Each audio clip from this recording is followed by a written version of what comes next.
This morning is going to be the conclusion of our series in the book of Ruth. We've taken 8 weeks. This is the 8th week in the book of Ruth that we've done. And each week, we've done it in 2 parts. 1 week is an exposition of the text. To exposit something is simply to draw out from the text. You're not importing ideas in. You're trying to lift out what it says. We go through the text. And then in the second week, or the B-side sermon, we talk about a theology that was raised from the text. And let me show you where this morning's discussion comes from. The very end of the book of Ruth is a bit puzzling sometimes for people because it feels like it's just an out-of-place little tack on. Here's how the book of Ruth ends. Ruth chapter 4, verse 18. Now, these are the generations of Perez. Perez fathered Hezron. Hezron fathered Ram. Ram fathered Amminadab. Amminadab fathered Nahshon. Nahshon fathered Salmon. Salmon fathered Boaz. Boaz fathered Obed. Obed fathered Jesse. And Jesse fathered David. The word of the Lord. And you're going, I said thanks be to God because I know I was queued up and supposed to, but do you feel thankful for that? Do you honestly feel thankful for that? When we read these genealogies in the Bible, we're kind of like, I don't really know. It's okay. These are odd names, Maybe if you want your kid to stand out in school, you can pick some of these names like Obed but what is the point? And why does a book that is pretty short in content, it's a very short book, why does it end on a genealogy? It feels like it's out of nowhere. Here's the big idea. If you missed the exposition sermon, you can catch it on YouTube. Go back and it walks through most of the content of the chapter. But let me fast forward to the end. I will argue with you that one of the main thrusts or points of the book of Ruth is to show how in the context of the messy world that was Israel during the time of Judges, because this book is a contemporary in its time period to the book of Judges, when things were chaotic, when there was no clear leader in the land, people were turning and doing all their own ways, they had oppressors, then God would raise up a judge, and it was just this cycle of dysfunction that went on decade after decade after decade. Ruth is like a little biography in the middle of that story of Judges, all this dysfunction, all the messiness of life.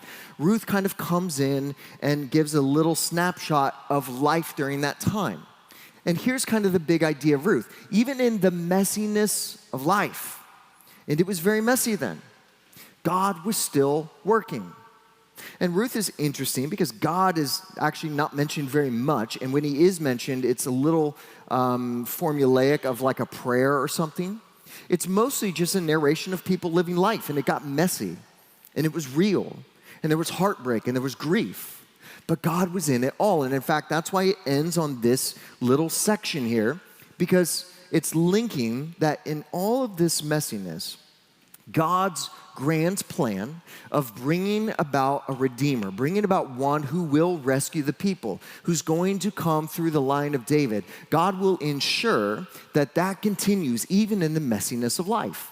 And when it seems like all hope is lost, and Naomi, one of the main characters in the story, loses the men in her life, the family is on the verge of collapse. The bloodline that this promised Redeemer is going to come through is on the verge of collapse. Even in that moment, God is going to work. And he's going to use this foreign woman, Ruth, with this kind of most eligible bachelor of Bethlehem, an older person. We don't know why he wasn't married. Maybe he lost a wife at an early age. Maybe never. We don't know. But just very unusual circumstances in life for that time period. And they come together. And all of a sudden, the work of God in this larger, grand scale project of redemption continues. Okay, now, that's in church where we all nod and go, oh, that's great, that's interesting. But what I want to kind of just zoom in on here for a moment, there's a tension in this. There's a tension in this. The tension is, it's wonderful that God, in some sense, is still working in the world's like capital W, the big stream of history. That's great that David, is still going to come and there'll be this king, and then David will, lead to another succession of lines that will ultimately culminate in Jesus. And that's great. But why did Ruth have to go through this in such a messy way so that people generations later would be blessed? I mean, when we read the story, we're reading it as people who are outside the text, and you're just turning the page and going, okay, this happened, that happened, and it's part of God's grand plan, and that's great. But it's different when it's your life. How do we think about this idea that in our lives, God is using all sorts of things in our lives, the good, the bad, and the messy in between, to be a part of his bigger redemptive work? I mean, if Ruth is sitting there and she's going, or Naomi, we'll just take her as an example. She goes, well, if she was with us today, she goes, well, I'm glad that God used it, but did I really have to have my husband die? Did I really have to lose my ancestral farmland? Did I have to watch my boys keel over for God's grand redemptive plan? That's hard. That's hard. You read the story and you go, oh, isn't that nice? Not if it's your story. How do we think about God's work in our lives? And how do we process when there's messy things around us and death right in front of us? This is a challenge that we actually all face. So if you're someone and you go, I heard there was breakfast this morning, so I showed up. I don't know anything about Jesus. I think that this is equally a tension for you, because we all feel this. Let me tell you a little bit story about how our culture struggles with this. Our culture struggles with the idea of we're just a piece in the stream of time. We're just a part of a much bigger whole, that we are in fact not the main characters in this story called life. That's a hard pill to swallow. And that this life has an end to it. And there's hurts and pains along the way. Here's an individual. I'll show you a picture here. This is Dylan Thomas. Does anybody know this character? Let me read some words that he wrote. My guess is you are familiar with them. Do not go gentle into that good night. Old age should burn and rave at the close of day. Rage against the dying of the light. The wise men at their ends know dark is right. Because the words had forked no lightning, they do not go gently into that good night. Good men, the last wave by, crying how bright, their frail deeds might have danced in a green bay. Rage against the dying of the light. Wild men who are caught and sang the sun in flight, and learn too late, they grieved it on its way. Do not go gently into that good night. Grave men near death who see with blinding sight. Blind eyes could blaze like meteors and be gay. Rage against the dying of the light. And you, my Father, there on the sad height, curse, bless me now with your fierce tears, I pray. Do not go gently into that good night. Rage against the dying of the light. Dylan Thomas wrote this, most would suggest, in response to his father's terminal illness. And it's this poem that kind of has this heat to it. It goes, I hate the idea of death. I hate the idea of loss. I hate the idea that I'm watching my dad give up and die in this hospital bed. And in fact, he became such a famous but tortured individual, heavy habitual drinker, doomed poet, moved to New York, lived downtown in the late 50s after a particularly aggressive binging combined with an upper respiratory disease. He got taken in an ambulance to St. Vincent Hospital, which is right here. You can see it downtown. The hospital isn't still there. You can go to the next slide. Taken there. His wife flew over from England. She was so distraught, so mentally disturbed, that she lashed out to such a degree at him dying in the hospital bed, they had to put her in a straitjacket and put her in a mental institution, right? Wild, crazy. Late 1950s, trying to come to grips with the tensions of life. Couldn't do it. He died in that hospital bed at a young age. He was very influential at the time. In fact, for any of you Beatles fans out here, if you look at this photo, this is Sgt. Pepper's Lonely Hearts Band. They put on the cover numerous people who were very influential to them. Dylan Thomas is right up there. And fun fact, in an homage to Dylan Thomas, Bob took on the last name Dylan. That wasn't his actual last name. That was in honor to Dylan Thomas, right? Now, all these people, he gained such fame because he's putting into words a tension that we feel. There's almost this anger. Life is not what it should have been. This is not going the way I wanted. And so we rage against it. And in fact, it sent him to an early grave. His inability to come to grips with this tension. Fast forward about 10 years. This is how our culture, another way that we talk about this. 1967, a tumultuous time. You had problems going on in Vietnam, a lot of racial tensions. You had a lot of politics that were turning dirty very fast. A very challenging, difficult time, but someone took a different take on it. There's a song. Here's a photo of the person you might know. I love that photo, by the way. Singing, "What a Wonderful World." Now think about those lyrics for a moment and how different they are from Thomas's perspective. The song starts like this: I see trees of green, red roses too. I see them bloom for me and you. And I think to myself, what a wonderful world. The very last verse says this: I hear babies cry and I watch them grow. They'll learn much more than I'll ever know. And I think to myself, what a wonderful world. How do you have such different responses? It wasn't like the 1960s were a paradise compared to whatever was going on in the 50s and the 40s that Dylan was struggling with.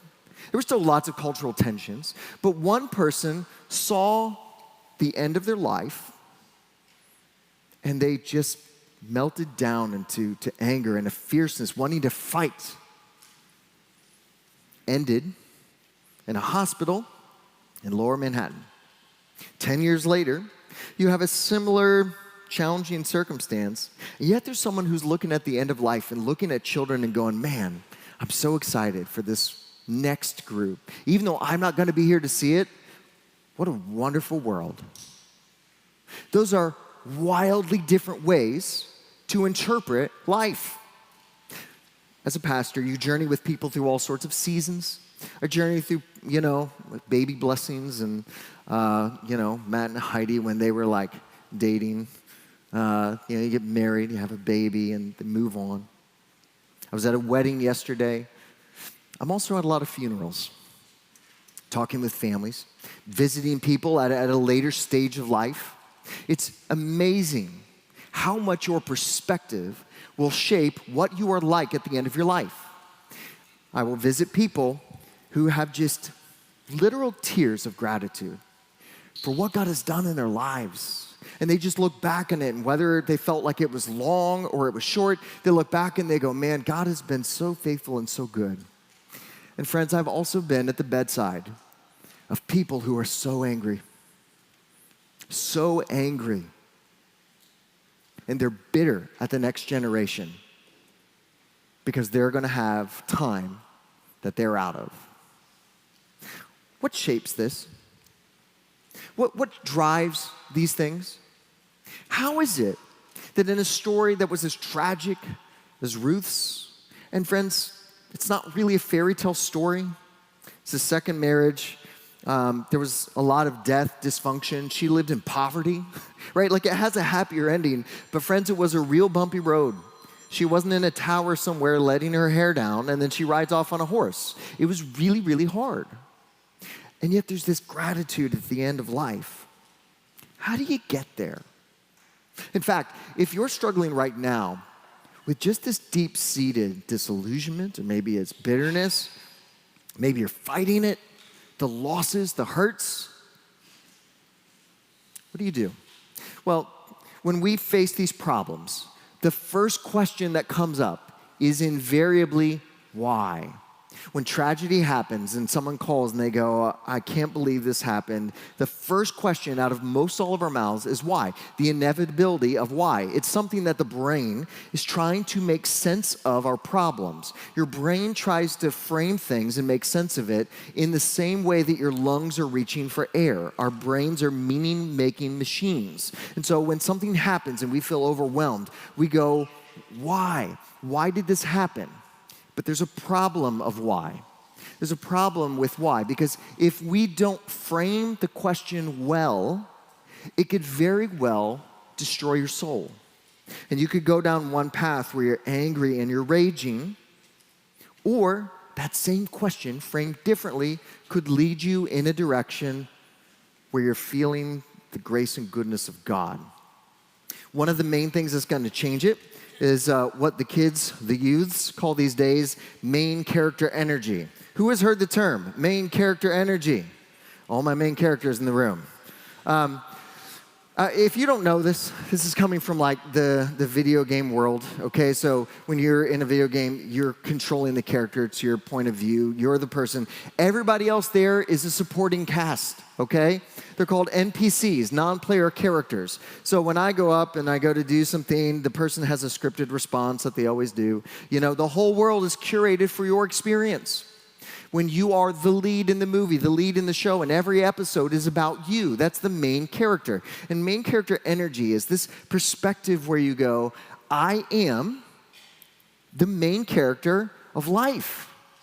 Now, it's easy to dismiss that, but I want to say it's a little insidious. It's hard for us not to think that way. You know why? Because this is my point of view. You know what my point of view is? From the stage. I'm looking at all of you. You know what your point of view is? You're looking from where you are. And when you go to work, it's your desk. And when you go home, it's your bed. And it's the fridge that you open up. And we live in our own skin. And so we've seen the world around us. And of course, the things that concern us most are the things that impact us. This is why, by the way, Jesus said, love your neighbor as yourself.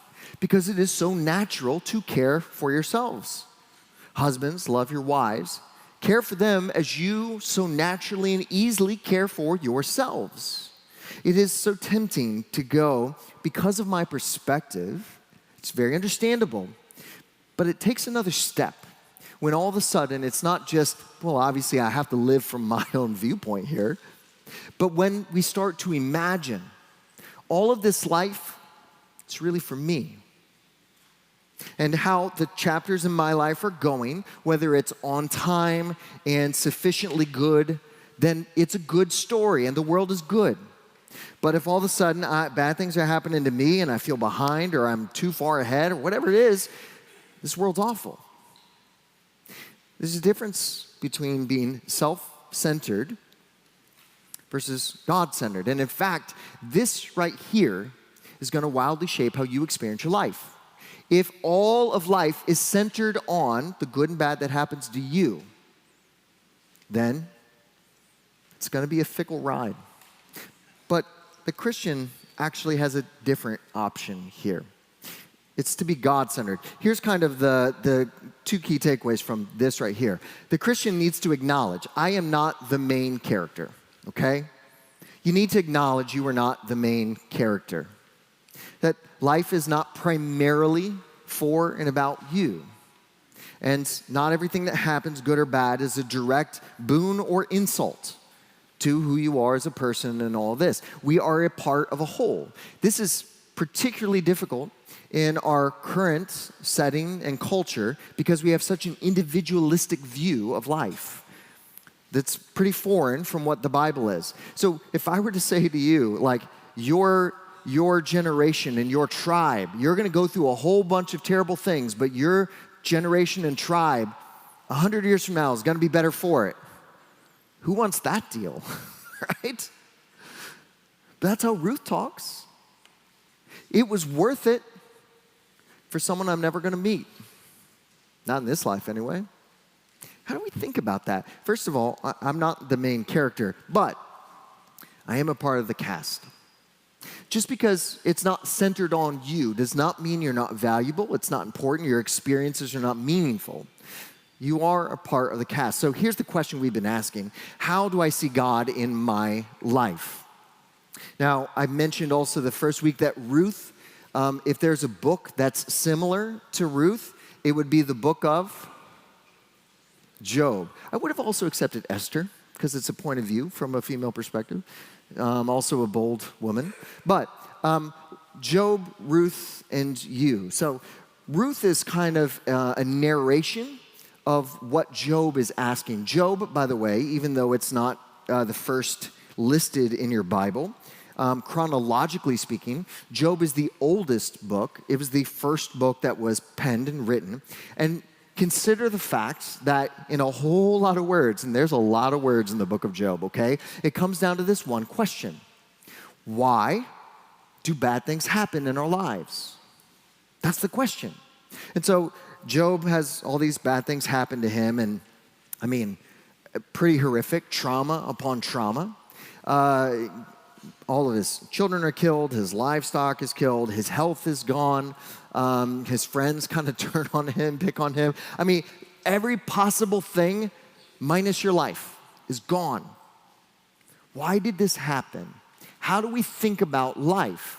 And the whole rest of the narration is his friends going, well, Job, you must have sinned because bad things happen to bad people. That was their theology. And Job goes, no, I haven't done that. Then eventually in his defensiveness, he becomes self-righteous. He's actually, not only am I not bad, I'm pretty dang good.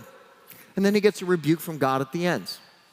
Now, in this whole question, why did this happen? We as the reader know the answer. The book of Job starts with this discussion of God and Satan in heaven, and Satan makes a kind of a deal with God and says, I bet you that if you take away all the blessings, he's not going to worship you anymore, because you know why Job worships you, because you're handing out blessings like it's candy. Of course he's going to be happy and praising you, but you take those away, you watch how fast he turns. God said, do it.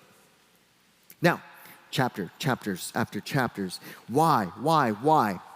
We ask why. But I'm going to be honest with you.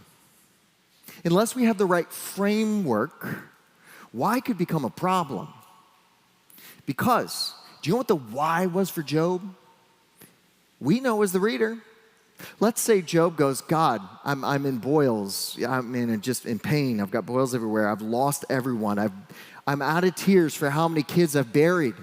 Why did this happen? If God opens the curtains and goes, hey, actually, Satan and I kind of made a bet to see what you do. How do you think Job would feel? I'm sorry, what? I lost my child. Now, it wasn't just about a bet. It's actually about teaching a very valuable lesson to humanity about the character and nature of God. And guess what? We're still talking about it right now. How many people have learned what it means to handle the challenges of life? And what does that say about the heart of God because of Job's story? But let's even make it a little less cheeky. It's not about a bet. If he goes, Job, I want you to know that at some point in the future, there's going to be a fabulous city called New York. There's going to be a group of people, and they're going to come, and they had a breakfast, and it was a great breakfast, Job. I want you to know it was a really great breakfast. And they're going to come, and they're going to hear about this, and someone's going to walk away able to deal with their life better. Does that feel better? I think Job's going to go, but my child. That's hard. You listen to Ruth, you listen to Naomi, and you go, but read the genealogy, it gets good because it gets to David. Does that feel good? Without the right framework, the answer to your why that we also desperately want to know may actually lead you down a toxic path, which is why, by the way, God mostly doesn't tell us. Not because he's withholding, mostly because it's for our own good. Did you know that in the entirety of the book of Job, God never answers his question? Or he actually answers a different question. Job goes, why did this happen? At the very end of the book, God goes, I'm going to tell you who I am. And that's going to be enough for you right now. How do we think about this in our own lives? Why do we go through these challenges? And how do we do it in such a way that we end a little bit more like what a wonderful world versus this sort of rage, fight, cling? I can't do it. For the Christian, here is the why, the big why, about any particular tragedy that you're experiencing, okay? God's glory, others' benefit, and our good. This is the why, the big why, of any of these things that are going on in your life. It's at least threefold: God's glory, others' benefit, and our own good. And you go, in church, we nod our head and go, well, that sounds nice until it's me. Our culture struggles with this. We have a crisis of crises. As a culture, we really don't know what to do with this. You know, the whole midlife crisis thing where you like buy a sports car and you're still like, I still got it, you know? That's actually changed. There's not that much of that happening. They're actually now, sociologists talk about a quarter life crisis. As the stream of life is going by, we're constantly benchmarking ourselves on social media and going, am I okay? Am I doing well? And each one of these quarters, there's like a little crisis moment, okay? Let's take the first quarter. Let's say you're around 20, 25. You're trying to get into this job market. Good luck, right? It's hard. It's hard right now. You're constantly going, am I going to be able to have a house like my parents did? Am I going to be able to have a steady job? When am I getting married? What about having kids? This is always the question that I'm getting from this kind of quarter life crisis, or first third, going, am I behind? Am I behind? And culture changes fast. I mean, even the age of, have you started a family yet? Am I ever going to do that? Am I going to catch up? Am I behind? And you're watching all these influencers who are like, I made $1 million just on this weekend by filming on a yacht. And you're like, oh my gosh, I just feel terrible about myself. It's a crisis. And we struggle.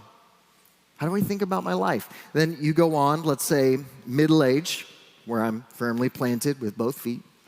All right? Do you know that at your middle age, however you want to define that, I'll let you define that. Some of you will be offended. However you want to define that, half of life expectancy is a good place to start. However you define that, you're supposed to be at the peak earning. Most people are. That's your peak earning years. However much you're going to make, that's probably the peak. You're probably at your highest level of expertise in whatever field. Even saying that, some of you, it's like the heart's going like this, and you're like, ooh. You get this question going, this is the peak? I still feel like I'm coming into this thing like I'm supposed to be what? Right? The question that comes up. Is this it? This is the peak? Go into right around retirement, early retirement. It almost feels like you're letting something go. And the thing that made you, the thing that gave you the pride, not in a bad way maybe, but just like, this is who I am. I'm this person. I was really good at this skill, or I had this thing that was recognized. Pastors are really susceptible to this. That's why talking to a retired pastor, clear your afternoon. They got words to use, people. And I mean, they got built up. And all of a sudden, when you're not showing up to speak, you're like, but that's the thing that made me me. And if the thing that made me me is no longer me, who am I now? That's the question. Who am I now? At the very end of life, you're looking back and maybe you've lost mobility. Maybe you've lost, time with others, friends, loved ones are gone. Can't drive. The question, does anyone care? Does anyone care? And there's all these stories about the past and, retelling these stories is really just a way for the heart to go, does this still matter to anybody? It was a big deal to me. Does it still matter at all? When culture does this, and we face these issues and we face these problems, here's what most people do in these crises moments. It's not just midlife buying a car. Fixation is one tool that people reach for. You just become so fixated on something. This is the person going, boomers destroyed the world. I can't get a house because of whatever. And you're just feeding an algorithm of rage and anger. Just this situation of, I'm just so fixated. If this one thing, if that thing would have changed, if this wouldn't have been the case, maybe it's a later in life and you're looking back and going, man, if this just hadn't happened. This is, by the way, what I call the Uncle Rico effect. From Napoleon Dynamite, where you're like, if the coach just would have put me in, I'd be in the NFL today, right? Fixation, tension, risky behavior. I'm gonna all of a sudden get super deep into sports betting and mortgage literally my future because I feel like I'm so behind on this thing and I want this like moonshot thing that's suddenly gonna fix everything because I'm worried I'm behind. So what if I just roll the dice and risky behavior? Anger. It's so sad that we see so much intergenerational fighting and anger. People at the top pointing down. Kids these days with their Gen Z stare. Hooligans. I will at one point sit on a lawn chair and shake my fist at some kid somewhere on a walking down the block and just hooligans, right? Maybe that anger gets channeled towards a political party. Maybe that anger gets channeled towards a religious group. Maybe that anger gets channeled inward. But just rage against the dying of the light. And then maybe one of the more damaging but harder to see, bitterness. Very bitter. Very bitter. Maybe it's bitterness at AI, taking jobs. Maybe it's bitterness at technology. All this tech these days, everybody everywhere. That's really a heart that's crying out, going, I feel irrelevant and unimportant. Does anyone care? Maybe it's a bitterness that life didn't turn out the way you wanted. And it's like your soul just shrinks. Are you walking down any of these paths? It doesn't start in a moment. It's a step-by-step process. Are you walking towards any of those things? So this is what most people say at this juncture. They go, but Brian, life was hard on me. And like Uncle Rico, if the coach just would have put me in, or if I would have gotten that job offer, I know I would have crushed it. I would be living that life. I'd have that spouse, whatever that is. I would have that lifestyle, whatever it is. And I'm angry because someone took that from me. How could I be anything other than bitter? How could I do otherwise under the circumstances? It's kind of the problem, is we're living under those circumstances. Ruth rose above it. And I want you to know we can too. As we come to near the end of this, let me talk about what I think that this looks like for the Christian, a different way to think about it that doesn't lead towards fixation or anger or rage or bitterness. We said it was three things. Why did that happen in my life? I believe that God is sovereign. I do believe that we have human responsibility and that there is a capacity for choice. But within that framework, why did it happen? Well, first of all, God's glory. This is something that we like to sing about, but we don't necessarily love it when difficulties come in our life for that purpose. We're good with God's glory when it's like me singing a song, not so much when it's about me losing my job.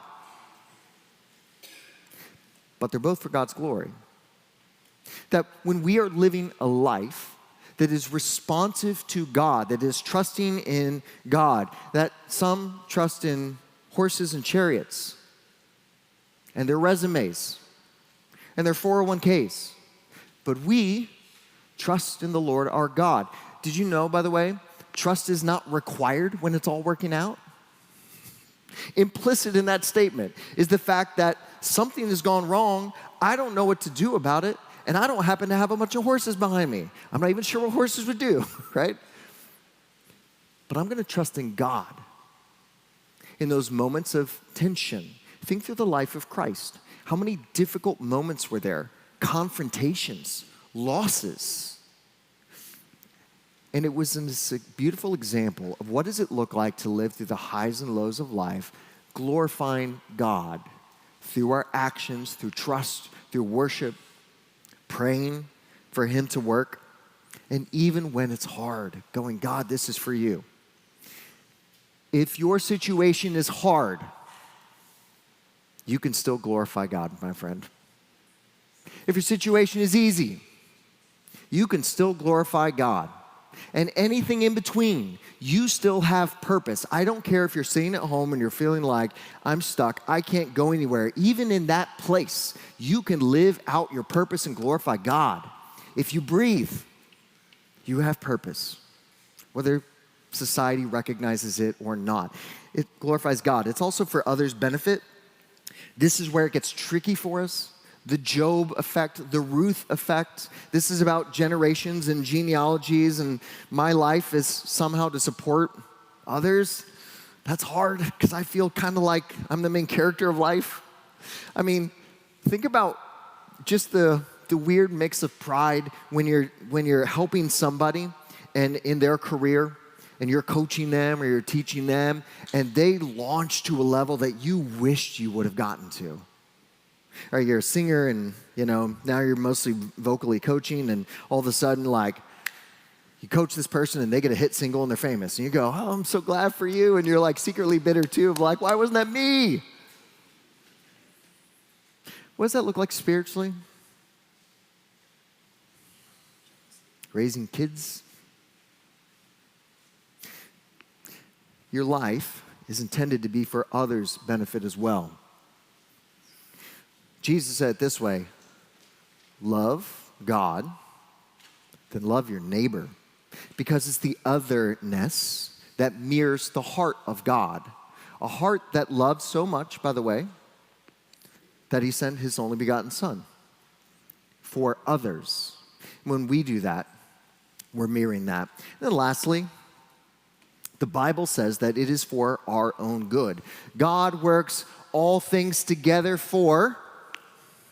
The most common misinterpretation of that verse is that all things are good in the life of a believer. That's an absolute lie. It does not say that all things are good. There's a whole lot of bad. What it says is that God will work all those things for good. Even the bad in your life, the bitter moments, the things you just wish you could claw back somehow can be used for good. And friends, God does it all the time. And somehow this journey was transformative for Job. Somehow this journey was transformative for Naomi and Ruth and Boaz and so-and-so Redeemer guy. And it is for us too. Now, as a Christian, this is why I think we don't rage so much. I do like the poem. I'm not picking on it. But the idea that you have to fight so hard against the end is when you believe that it's the end. And for the Christian, what we know is this is not the only life we live. And in fact, the life to come will be fulfilling these deepest desires of our hearts that go unmet right now. And so we don't have to have a chokehold on every single thing of life and spin out and crash out in all sorts of different ways when it doesn't happen. Because this is not our only life. And there's a deep and abiding hope in that. If life ends here, then this whole thing about it's good for God and others and probably it builds character, it feels like a participation ribbon. And you go, well, I don't want that. But your life doesn't end here. There's a life to come. As the worship team comes forward, I want to remind us of just what to do with this. In some ways, this is maybe the more challenging message of the book of Ruth, is how do we think through how God used her life and worked a lot of bad towards good. But there's something really instructive for how we think about our own losses and hurts and pains, and how we process the question of why from the Bible's perspective. Paul said it this way, and I love how Paul talks about this. He says, I have learned to be abased, and I have learned how to abound. I love that. Because Paul's talking about there were times when he just had like everything was very comfortable. There was times where it was hard. He was in a prison cell. He's had, a ton in the bank account. He's had nothing in the bank account. And he learned in each one of those scenarios how to glorify God. And lots of people are like, well, God, if you give your toughest assignments to your toughest soldiers, I will volunteer to be a billionaire and learn how to abound and still be faithful with all that massive wealth. Like, I will learn that lesson. I don't know that I want to learn the lesson where the account says 23 cents. What do we do? Paul says, look, I've learned both. And by the way, the word there matters. I learned. That's not somebody just like wrote it and I saw it on a bumper sticker. I was like, oh, there it is. Do you know how you learn? By practice. That's how you learn to do this. In your walk with Jesus, whether you are being abased right now, brought low, or whether you are abounding, you can walk step by step, reminding yourself of truth and learning what it means to follow God in that. It reminds me of another thing that Jesus says, that to do this in life and to do it well is going to require you to kind of open up your hands, divest yourself of some of these expectations that are choking your soul to receive something so much more beautiful. Jesus talks about a pearl of great price. There's a field, and a person knows that there's something so valuable there that they go and they sell everything that they have to buy that land because they know what's there is so much more valuable. Friends, that is an analogy for your spiritual life. You're going to have to open up your hands. You're going to have to sell some things. You're going to have to divest some things.